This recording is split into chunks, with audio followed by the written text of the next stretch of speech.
lost more than a century ago, finally The found. world's most notorious shipwrecks of the 20th century. Researchers have discovered the British ship called Endurance. 2022-yil butun dunyodagi telekanallar eng katta yangiliklarni birini aytishdi.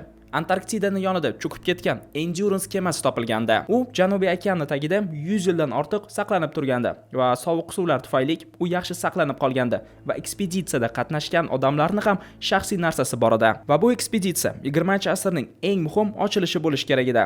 Lekin buni o'rniga missiya omon qolishning aql bovar qilmas hikoyalardan biriga aylanadi. 1914-yil Endurance kemasi Antarktida qirg'og'iga yo'l olganda. Ekspeditsiyani boshlig'i tajribali Ernest Shackleton. Uning uchun bu birinchi marta Antarktidaga yo'l olish emas edi. Ekspeditsiyaning maqsadi Antarktidani boshidan oxirigacha suzib o'tish. Bundan oldin hech qaysi sayohatchilar bu ishni qilmagan edi. Lekin ekspeditsiya o'z missiyasini oxirigacha bajarish nasib qilmagan ekan. Hattoki esa ular Antarktidaga ham yetib borishmaganda. 30 taga yaqin odamlar muzlarning olasida qolib ketishgan edi. Eng yaqin sivilizatsiya bor joy esa 2000 kilometr uzoqlikda joylashgan edi. Ularda hattoki yordam signalizatsiya ham jo'natisha olmasa edi. Ularda yetarlicha ovqatlar yo'q edi. Kemalar esa tez vaqt ichida suvning ichiga kirib ketganda. Ekspeditsiyadagi odamlar muzning orasida tirik qolish imkoniyati nolga teng vaziyatda qolib ketishganda.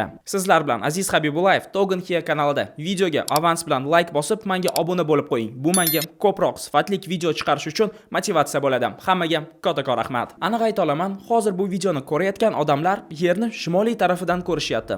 Lekin hozir aytib beradigan tarixim janubiy tarafda bo'lgan. U yerda esa hammasi boshqacharoq. Iyulda dekabr, qishda esa yoz. Antarktidada ayiqlar pingvinlarni yeyishmaydi, chunki birinchilar umuman u yerda yo'q. Lekin shimoliy va janubiy joyni bitta narsa birlashtirib turadi. Hamma odamlar u yerga borishga harakat qilishardi. O'zlarini zona komfortlaridan chiqib, o'zlarini tekshirib ko'rishadi. Eng yomoni esa bu tovushlarida. Minglab tonnalar muzlar kemani ikkita tarafdan siqib turadi va ichidagi odamlar kema sinishini eshitishlari mumkin. Endurance kemasi okeanga chiqqaniga yarim yildan ko'proq vaqt o'tdi. Endurance muzlar bilan bosib qolgan edi. 1 yil oldin esa ular boshqa odamlar bilan gaplashgan edi.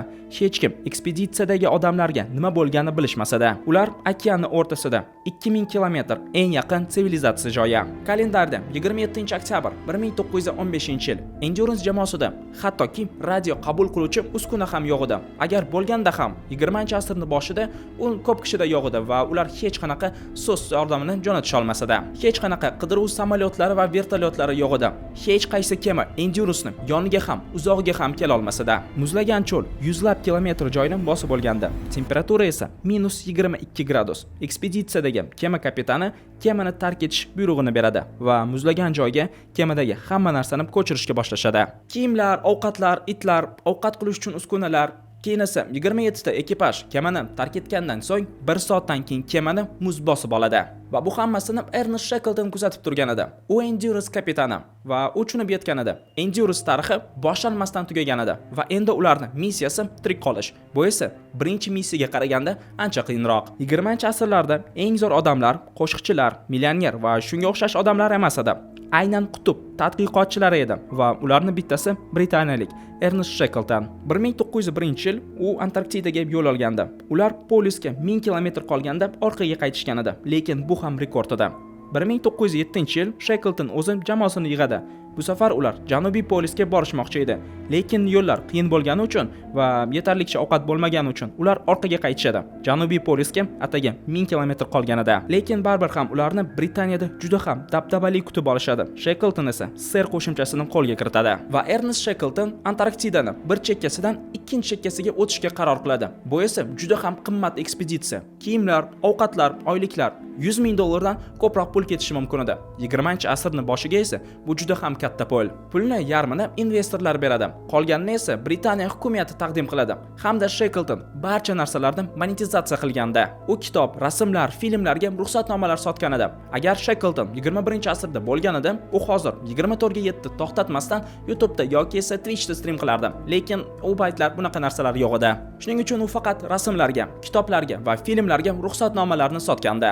Odamlarni topish uchun Shackleton gazetaga reklama beradi. Antarktidaga ekspeditsiyaga odamlar kerak deb 10 ta dona odamga 5000 tadan ko'proq zaявka keladi. Aytganimdek, 20-asrda bu eng zo'r ishlardan biri edi. Topayotgan pulingiz juda ham kam bo'lsa ham. Shackleton 27 ta odamni yig'adi, o'zini hisoblaganda va Norvegiyaga tegishli kemani sotib oladi va Endurance deb ism beradi. Birinchi jahon urushi ekspeditsiyani yopishi mumkin edi, lekin Britaniya hukumati bunga ruxsat berishadi va 1914-yil 14-avgust kuni Endurance kemasi Shimoliy polyusga yo'l oladi. Antarktidaga ketayotganda yagona odamlar bor joy bu Janubiy Jorjiya edi. Aynan shu yerda Antarktidaga ketayotganlar uchun port bor edi. Aynan shu yerda Shackleton muzlar xavfli bo'layotgani haqida eshitdi, lekin Shackleton kutgisi kelmayotgan edi. Unda vaqt kam edi, davlat bosim qilayotgan edi va o'zini motivatsiyasi bor edi. 5-dekabr 1914-yil Endurance Janubiy Jorjiyadan Antarktidaga yo'l oladi. O'sha payt hamma kemada 27 kishi deb o'ylagan edi, lekin kemada esa 28 ta odam bor edi.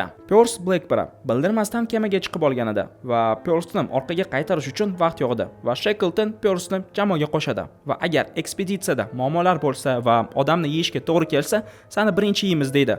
Hamma o'sha payt kulgan edi, lekin haqiqat ancha yomonroq edi. Endurance kemasidagi barcha odamlar tajribali kema boshqaruvchilari edi. Ayniqsa esa Shackletonning ikkita yordamchisi Walt va Frank Wesley. Birinchisi Shackleton bilan birinchi marta Antarktida tomoniga yo'l olmagan edi.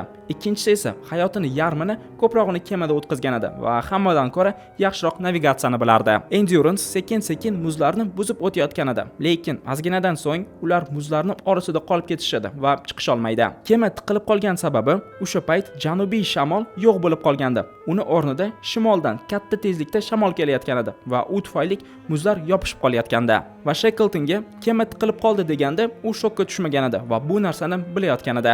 Shackleton bilgandi, ular yarim yil muzlar bilan birga tuzilishlariga to'g'ri kelardi va oktyabr-noyabrda muzlar eriganda ular yana yo'llarni davom ettirishlari mumkin edi.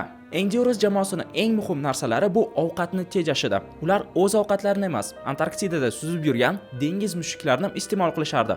Ularda yetarlicha oqsil, go'sht va yog' ham bor edi. Va Antarktidada temperatura har doim minus bo'lgani uchun ovqat bemalol ko'chada saqlanardi. Va jamoa har kuni rutina ishlarni qilib turardi, kemani ishlatib turish uchun. Odamlar kam joyda eng muhim narsa bu psixologik muammolar va ekspeditsiyadagilar futbol, kart o'ynashardi va hattoki hammaligi yig'ilib prank ham qilishardi. Masalani bir marta hammalari yig'ilib sochlarini kalga olib tashashganda 22-iyun qishning muhim kunlaridan biri. Quyosh umuman Antarktidaga ko'tarilmaydi. O'sha kuni Endurance jamoasi bayram qilishganda ular kiyimlar kiyib maza qilib ichishadi.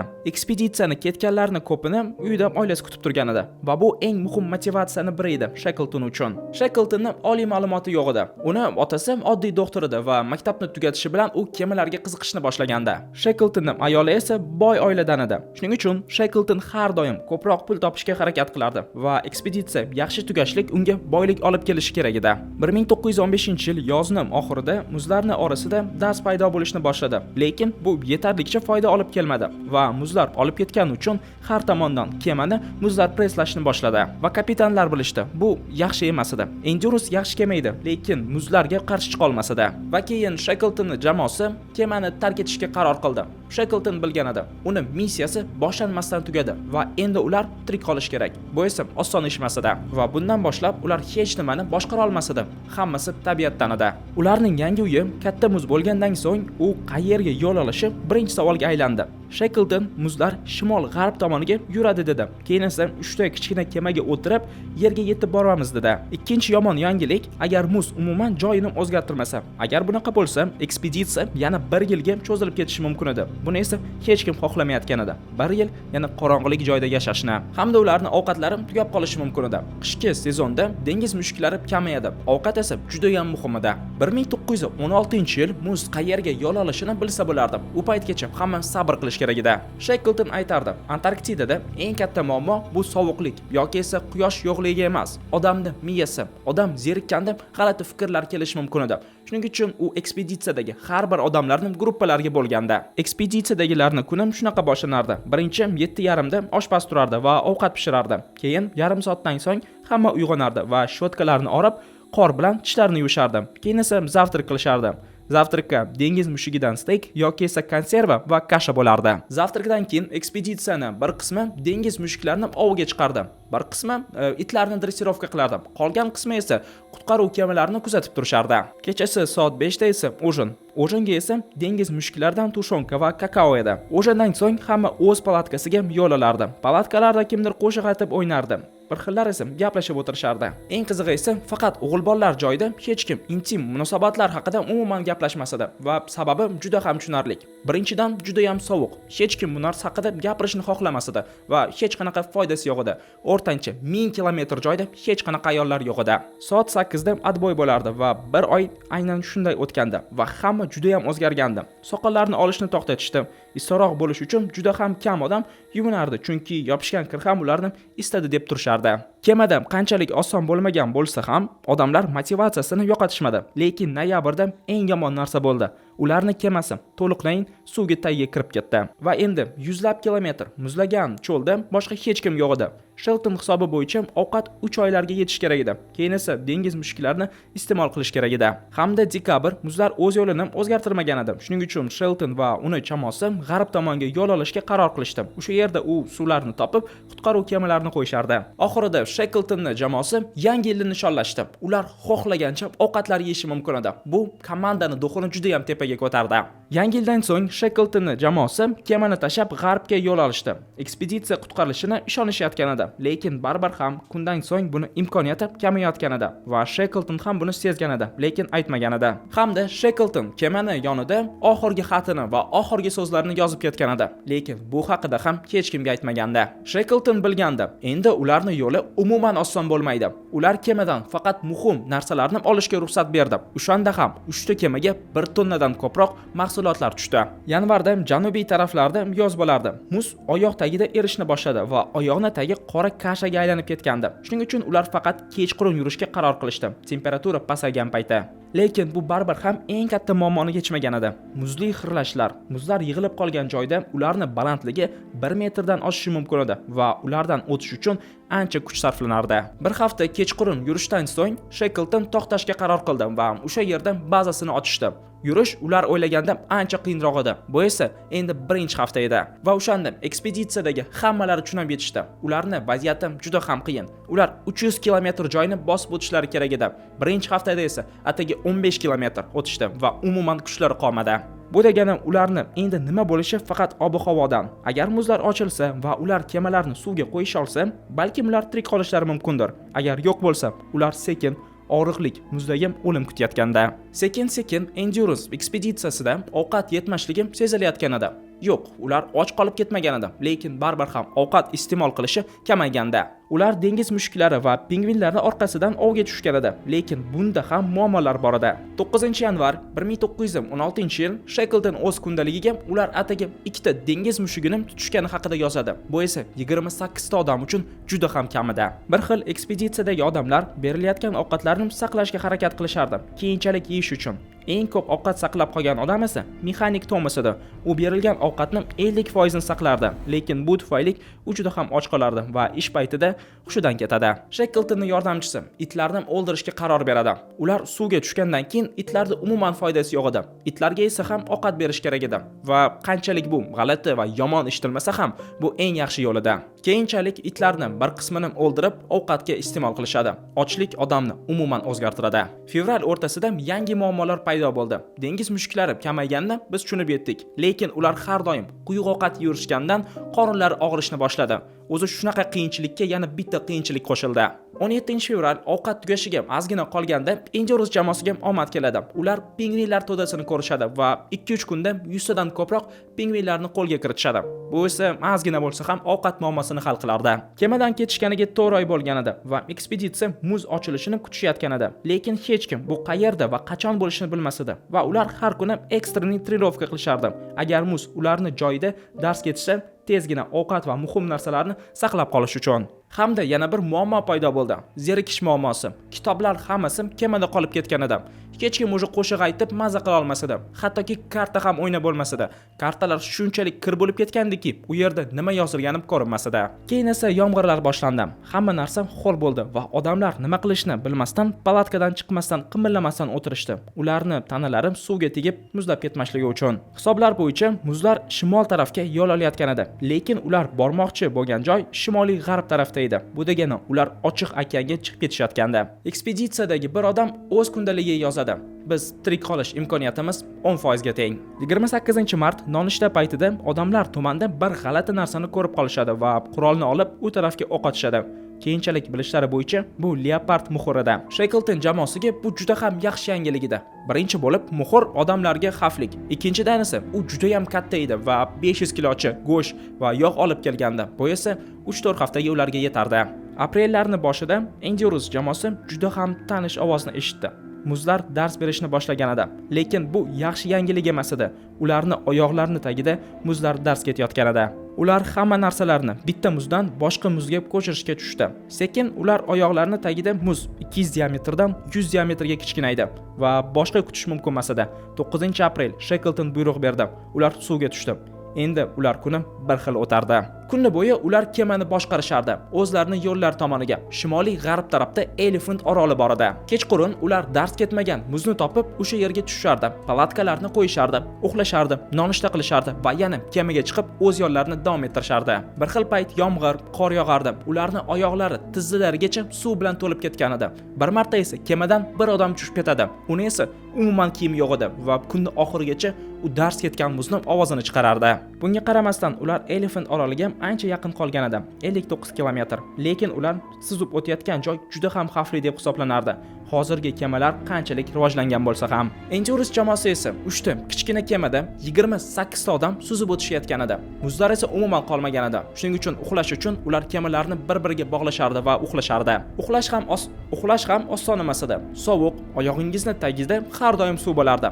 Lekin bu katta muammolardan biri emas. Endurance jamoasining ichimlik suvi qolmagan edi. Oldin ular muzlarni eritib iste'mol qilishardi, lekin hozir muzlar qolmagani uchun ular 2 kun umuman suv ichishmaydi va faqat muzlagan go'shtni yeyishadi. Lekin ularning ishlari bekorga emas edi. 3 ta kema ham Elephant oroliga yetib borganda, ular kemadan tushib, mana 500 kun deganda oyoqlarini tagida qattiq yerni his qilishadi. 28-chi bo'lib kemadan chiqqan odamni ko'tarib chiqishga to'g'ri keldi. Uni oyog'i muzlab qolgan edi. Elephant oroli atagi 30 diametr bo'lgan bo'lsa ham odamlar juda ham xursand edi. Lekin bu yerda tirik qolib bo'lmasa-da. Birinchi bo'lib ekspeditsiyadagilar mazza qilib issiq sutni iste'mol qilishdi. Bu ularni necha kundan beri birinchi issiq ichimligi edi. Keyin esa mazza qilib ovqat yeyishdi. Hech kim bir-biri bilan gaplashmasa edi. Hamma charchab bo'lganda. Ovqatdan so'ng ular palatkaga kirishdi va bir kuncha uxlab qolishdi. Keyin esa ertasi kuni nonushtada Shackleton yomon yangilikni aytadi.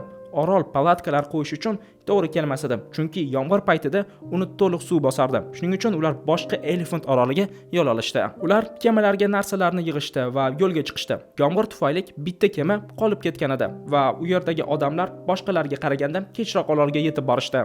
Oxirgi orolga yetib kelgan odamlar shunchalik muzlab qolgandiki, ularning qo'llaridagi, mazollarning ichidagi suv muzlab qolgandi. Alexander Markeling ekspeditsiyadagi doktor va bu oroldan yomon joyni tasavvur qilib ham bo'lmaydi deganda. Orolda to'xtamasdan shamol bo'lardi. Undan esa bekinadigan joylar ham yo'q edi. Elephant orolining eng plus tomoni u yerda juda ham ko'p pingvinlar bor edi va bu ovqat muammosini hal qilardi. Shackleton aytgandi, bu orol jamoani yarmiga uy bo'lib qolardi. Qolgani esa odamlar turar joyga borib yordam so'rab kelish kerak edi. Shackleton qaror bergandi. Jamoani bir qismi kemaga o'tirib Janubiy Jorjiyaga yo'l olardi. U yerda yordam topish uchun. U yerga Shackleton va yana 5 ta odam yo'l olardi. Hamda uni yordamchisi Wesley. Uni navigatsiya bo'yicha tajribasi bor edi. Shackleton ketishdan oldin, agar ular tirik qolishmasa, hammasini Frankka tashab ketgan edi. Va ular 24-aprel Janubiy Jorjiyaga yo'l olishdi. Ular kichkina kemada 1000 kilometrdan ko'proq yo'lni suzib o'tishlari kerak edi. Qolgan 22 ta odam 6 ta odamga havas ham qilishayotgan edi. Chunki ular notanish orolda, suvlik, qorlik joyda hech kim bilmas muddatga qolib ketishlari kerak edi va qolgan ikkita kemadan ular bittasini olib o'zlariga yaxshiroq xona qilishdi va u yerga bemalol 22 ta odam sig'ardi. Kemadan tushishlariga bir hafta bo'lgan bo'lsa ham, bir xillari hali ham o'zlarini boshqarisha olmayotgan edi. Injener esa hushidan ketgan, hali ham yura olmayotgan edi. Lekin eng qiyini Pearls Blackberry edi. Uni oyog'ida gangrena o'sishni boshlayotgan edi. Qish yaqinlashmoqda edi. Elephant oroli Antarktidadan ozgina uzoq bo'lgani uchun u yerda to'liq kechqurunlar bo'lmas edi. Lekin baribir ham quyoshlik soat kunlari ancha kamroq edi va havo juda ham sovuq edi. Hamma tushunardi, ularni erta-indin hech kim qutqarmaydi va qutqaruv kemasini kamida iyunlarning boshida kutish kerak edi. Qish kelishi bilan Hirur Maklin suvga qarab kemani ko'rishga ishonardi. Qolgan odamlar esa orolda hech nima qilish bo'lmagani uchun pingvinlarni ovlashardi va yeyishardi. Yaxshi ham ular yetarlicha edi. Iyunning o'rtasida Pearls Blackberry'ning oyog'i juda ham xavfli vaziyatga keldi. Uni amputatsiya qilish kerak edi. Lekin hech kim ularni qutqarmayotgan edi va tanlovni qilishdi. Kemadan yasalgan uy bir kun operatsiya xonasiga aylandi. Hirur Maklin va uni yordamchisi xonani ichidagi temperaturani ko'tarishdi. Pingvinlarni terlaridan har xil narsalar bilan instrumentlar yasashdi va xlorofilni og'riq qoldiruvchi qilib ishlatishdi. 2 soatdan so'ng operatsiya tugaganida, kunni qolgan soatini esa hamma yig'ilib xonani ichida gaplashib o'tkazishdi. O'sha payt hammaning miyasida bitta narsa turgan edi. Shackleton o'zi qayerda? Ular orolga yetib borib va hozir yordam kuchlari bilan qaytib kelishayotgan bo'lish kerak edi. Har xil teoriyalar aytishadi, lekin hech qaysi bir odam Shackleton o'ldi demaydi. Va ular oktyabrning oxirigacha ularni hech kim olib ketmasa, ekspeditsiya tugadi deyshadi va qolgan kunlarni hamma orolda okeanga qarab kemani kutayotgan edi. Hamda ularda ovqat va sigaret tugab qolayotgan edi. U hech kim umrini oxirigacha orolda yashagisi kelmayotgan edi. Ular hattoki qolgan bitta kemani olib Janubiy Jorjiyaga suzishga qaror qilishgan edi. Lekin tezgina orqaga qaytishdi, chunki ularda yetarlicha ovqat va suv ham yo'q edi. Va ularning ichida hozir nima bo'layotganini kundaliklarda yozishayotgan edi. Bitta ishlarni qilish meni o'ldiryapti. Qimirlamasdan qopni ichida o'tiribman va necha martayoq bitta kitobni tugatdim. 4-avgust. To'xtamasdan o'z oilam haqida o'ylayapman. Agar men ularga tirikman xabarini bera olganimda-ku, ular juda ham qayg'urishyapti. 12-avgust. To'xtamasdan kemani kutib turibmiz. U kelish payt ham keldi. 13-avgust. Dengiz o'tlarini yeyamiz. Ta'mi g'alati, lekin go'shtdan boshqacha ekan. 14-avgust. Har doim kelayotgan kemaga qarab turibmiz. Ko'p qismimiz tepalarga chiqib kemani kutib turibdi. Bir xillarimizda esa umuman kuch qolmadi. 16-avgust. O'zimizni aldash ma'nosi qolmadi. 19-avgust. Oroldagi hech kim Shackleton va uni jamoasiga nima bo'lganini bilishmayotgan edi. 24-aprel ular Janubiy Jorjiyaga yo'lga olishgan edi. 1000 kilometrdan uzoqroq joylar. Shackleton va uni jamoasi o'tadigan joy kemalarning go'ri deb hisoblanardi. U yerda baland to'lqinlar, havo tez shamol bo'lardi. 6 ta odam esa kichkina kemada o'sha yerdan o'tib ketish kerak edi. Shackleton yo'lga chiqqanda uni yordamchisi unga savol beradi. Biz Jorjiyaga yetib borishga ishonasanmi deb. Va u ham albatta deydi. Lekin uni ko'zi umuman boshqa javobni aytayotgan edi. Ularning kemalari juda ham xavfli vaziyatda edi. U har doim to'liq suv bilan suzardi. Smen uxlashga to'g'ri kelardi va eng muhim narsa bu navigatsiya kitobini saqlab qolish kerak edi. Usiz ular qayerga ketayotganini bilish olmas edi. Hamda yana bir muammo. Frank Wesley yo'lni ko'rish uchun unga quyosh kerak edi. Lekin ularni yo'llari paytida quyosh 3-4 kunlarab chiqmagan kunlar bo'lgan. Lekin quyosh chiqqanda Frank ular to'g'ri yo'lda ketayotganini aniqlaydi va hattoki yo'lni 3dan 1 qismini o'tganini bilishadi. Yana nechadir kundan so'ng Shackleton jamoasi yo'lni yarmini o'tib bo'lishadi va ularning kemalari muz bilan o'ralib xuning bo'lib qolgan edi. Shackleton jamoasi esa odamga emas, hayvonlarga o'xshab qolgan edi. Ular maqsadlariga ketayotgan edi. Lekin 5-may ularni eng kuchli sinov kutayotgan edi. Ularning yoniga 5 metrdan balandroq to'lqin kelayotgan edi. U kemaga yaqinlashgandan so'ng kemani orqa oldin tomonida suvdan boshqa hech nima yo'q edi. Yana ozginadan so'ng kema suvdan chiqadi va buni nishonlash uchun Shackleton issiqqina sut ichishadi. Yana ozginadan so'ng suv bilan muammo boshlanadi. Ularda yetarlicha suv bor edi, lekin uni ichiga okean suvi kirgani uchun u ham sho'r bo'lib qoladi. Hamda ob-havo juda ham yopiq edi. Ular umuman quyosh ko'rmayotgan edi va tuman ham yo'lni ko'rishga xalaqit berayotgan edi. Va ular baklan qushlarni ko'rishadi. Bu qushlar esa sohil yonida uchishardi va 15 kilometrdan uzoqqa ketishmasdi. Ular Janubiy Jorjiyani ko'rishdi va to'xtashga 2 kun harakat qilishdi. To'lqinlar tufayli agar ular noto'g'ri joyda to'xtashganda to'lqinlar kemani sindirib tashardi va 10-may kuni ular orolga tushdi. Ekspeditsiya boshlangan orolga va Shackleton jamoasi birinchi bo'lib suv ichishga yugurdi. Lekin yana bir muammo paydo bo'ldi. Ular g'arbiy tarafda to'xtashgan edi. Ularga yordam berish uchun ular sharqiy tarafga o'tishlari kerak. Suvda suzib o'ta olmaysiz, to'lqinlar harakat beradi. Bu degani ular o'z oyoqlaridan yurib o'tishlari kerak. Lekin hali hech kim g'arbiy tarafdan sharqiy tarafga peshkom o'tib bo'lmagan, chunki bu juda ham xavfli edi. Shunda Shackleton, Orlik va ofitser Gri sharqiy tarafga yurishga qaror qilishdi. Qolgan 3 ta odam esa ularni kutardi. 18-may charchab turgan, ovqati yo'q odamlar tog'ni tepasiga ko'tarilishga qaror qilishdi. 2 kundan so'ng stansiya boshlig'i 3 ta odam kelayotganini ko'radi. Ular suv tomondan emas, g'or tomondan kelishayotgan edi. Stansiya boshlig'i Endurance haqida bilgan edi va u hamma odamlar bilan cho'kib ketgan deb o'ylagan edi. Lekin Shackleton qilgan ish g'aroyib edi. U o'tgan g'ordan faqatgina 40 yildan keyin professional alpinistlar o'tishadi. Shackletonni odamlar kutib olishdi, lekin uni vaqti yo'q edi. G'arbiy tarafda uni 3 ta odam va Elephant orolida yana 22 ta odam kutib turgan edi. 22-may u orolning g'arbiy tarafidagi 3 ta odamni qutqarishadi. Keyin esa kema Elephant oroliga yo'l oladi. Lekin bu ekspeditsiya ham yaxshilik bilan tugamaydi. Qish tufayli yo'llar muz bilan yopilib qolgan edi va u yerga yo'l olish juda ham xavfli edi. Bir oy ichida ular 2 marotaba harakat qilishadi, lekin baribir ham missiyani bajarisha olmaydi.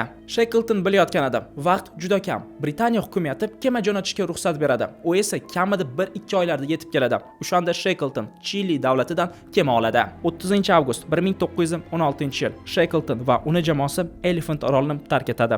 4 oydan ko'proq vaqt o'tdi. 22 ta orolda qolgan har kun bitta ishni qilishardi. Turishardi va kechgacha dengizga qarab kemani kutishayotgan edi. Lekin haqiqatdan esa hech kim qutqaruv kemasini kutmayotgan edi. Lekin bu safar ular uzoqdan kemani ko'rishdi. Kema orolga yaqinlashadi. Charchagan 22 ta odam oroldagi barcha narsani tashab ketishadi. Bir kun oldin ular bu narsani yo'qotishdan qo'rqishardi, lekin bugun esa ular barcha narsani tashab kemaga chiqishdi. Xirurg Marlik aytadi: "Men kemada turib uzoqlashayotgan orolni ko'rayotgan edim. U yerda meni kurtkam osilgan edi. U esa endi shu yerda pingvinlar va qushlar uchun qoladi." Chilida Shackleton va uning jamoasini xuddi yulduzlardek kutib olishadi. Britaniya hukumatı ekspeditsiyaga uncha ahamiyat berishmaydi, chunki o'sha payt Birinchi jahon urushi bo'layotgan edi. Ekspeditsiyadagi odamlar Britaniyaga qaytishadi va urushga ketishadi. Bir xillari shu yerda o'lishadi. Shackleton ham urushga borishga qaror qiladi, lekin yoshi tufayli uni qabul qilishmaydi. Lekin urush tugagandan so'ng Endurance tarixiga yetarlicha vaqt ajratishadi. Shackleton universitetlarga borib, o'tgan vaziyatlar haqida aytib beradi, leksiyalar beradi, kitoblar yozadi va kinolar ham chiqaradi. 1921-yil Shackleton yana bir marta Antarktidaga ekspeditsiyaga yo'l oladi va kema har doimgidek Janubiy Jorjiyaga to'xtagan edi va o'sha yerda Shackletonning yuragi to'xtaydi. Uni o'sha yerda Janubiy Jorjiyada ko'mishadi va hozir ham uni go'ri o'sha yerda. Sizlar bilan Aziz Habibullayev Togun Hiya kanalida edi. Videoni shu yergacha ko'rgan bo'lsangiz, like bosib, obuna bo'lib qo'ying. Bu menga ko'proq sifatli video chiqarish uchun motivatsiya bo'ladi. Hammaga kattakon rahmat.